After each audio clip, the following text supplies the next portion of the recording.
to the Church Doctor Show, where we're prescribing biblical solutions just for you. No matter if it's a problem with your marriage and family, money, ministry, or mental, emotional, and spiritual health, God has the answer. Let the church say amen. And now your host, Chaplain Yolanda Walker. Hello, this is the Church Doctor Show, and welcome. We're so happy that you have tuned in. I am Pastor Yolanda Walker, and this is Pastor Cornelius Hill, and we are so happy to bring you greetings all the way from Nashville, Tennessee. Well, we are in a wonderful edifice. Tell us more about where we are. You are at the Ephesian Primitive Baptist Church, 1506 22nd Avenue, North Nashville, Tennessee, 37208, in the heart of the eclectic North Nashville, a church that's been here for 75 years. So I'm the fourth pastor. Wow. Here, and this building is around 20 years old, this edifice. Amen, amen. So, Pastor Hill and I, we joke a lot. So when you are hearing the broadcast, just know we have fun, we cut up, but we're also serious at times. Amen. And so we want you to also visit the Yolanda and Cornelius Show, our podcast. We're also on the Daily Gospel Network International. Amen. And you can visit us on YouTube. Yes. Amen. And our Facebook page, the Yolands and Cornelius Show. So we always joke and talk about the story, how we met. We met at my cousin's funeral.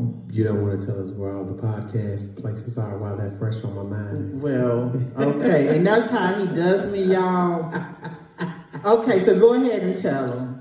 The Yolanda and Cornelius Show are on several Apple, Spreaker, Spotify, iHeartRadio, Google Podcast, Amazon Audible, Castbox, Deezer, Podcast Addict, Podchaser, and the one from India that I never learned how to pronounce, Hayo Savin. Amen. So that was kind of like his Christmas speech for this year. You know how all of the kids, they do their little Easter speeches, and we're so happy. So, amen. He had to get that out. I'm sorry that I forgot to put that in there, but don't forget YouTube. Thank you. YouTube. And I mentioned YouTube. And now here, the Church Doctor Show. And the Church Doctor Show. Amen. So, we met at my cousin's funeral. My cousin, her daughter's a member here, and I came here and I said, "Oh my God, why we got services at Primitive?" I said, "I don't think they believe in female preachers." And y'all, I was like, "Oh my God," I was dreading to come inside this church, and I'm gonna be honest, I was thinking it was probably, some of your older churches, historical churches, some of them, they're in need of repairs and stuff. I didn't even realize that this building existed over here. That's interesting. To the funeral. Yeah, I didn't even realize that this building even existed. And so, y'all, I got here, and then Pastor Hill, he was very cordial, and we went to the office and started praying, and this pastor started speaking and told us, "Oh, wait a minute, this can't be Primitive Baptist." So I tell you, I misjudged you in the Primitive Baptist Church. Amen. And so I have to apologize. Amen. I thank God for Pastor Hill, because he has been such an inspiration, so encouraging in my life. Amen. And we're very grateful for how he ministers to so many families.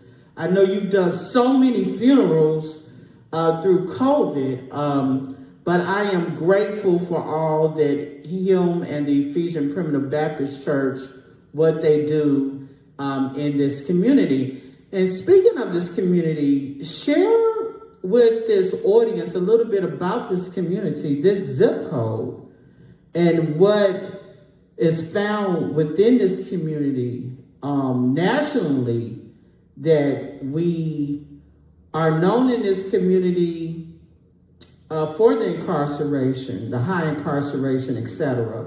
So go ahead. Well, the statistics are changing daily, but 3728 zip code, is the most highly incarcerated zip code in America at the time as it relates to poverty, one-parent household income. It's a food desert. It's still part of the eclectic North Nashville, but some things have changed. We're being regentrified.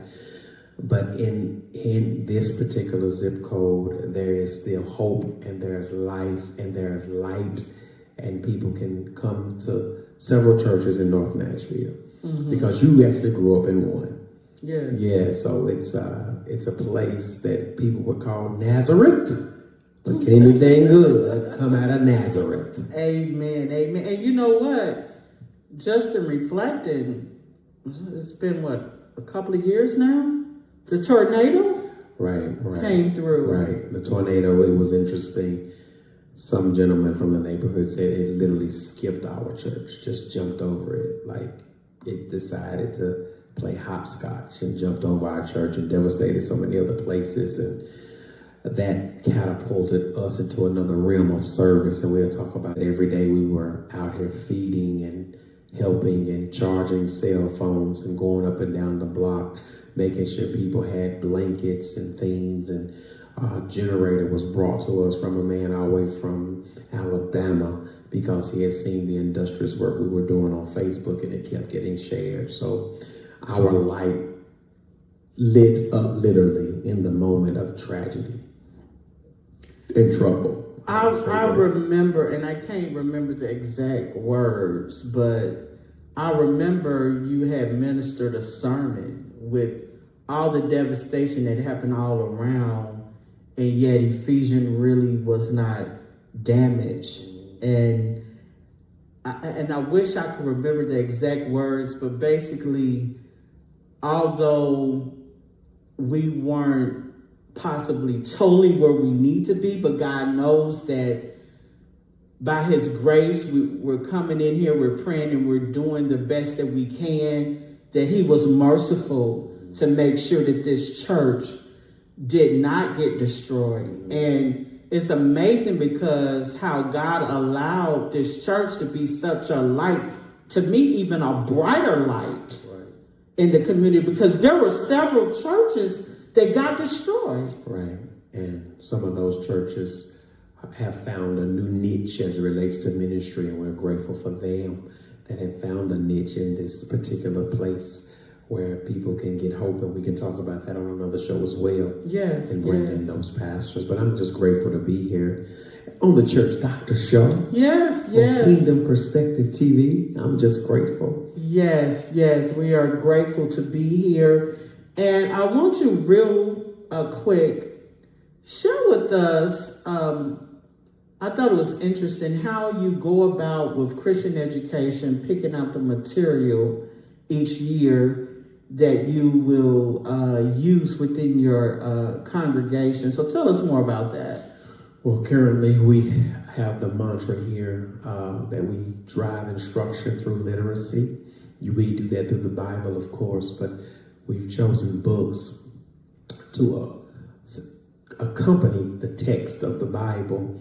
And currently we're studying the Emotional Healthy Church, where we talk about a strategy that changes lives.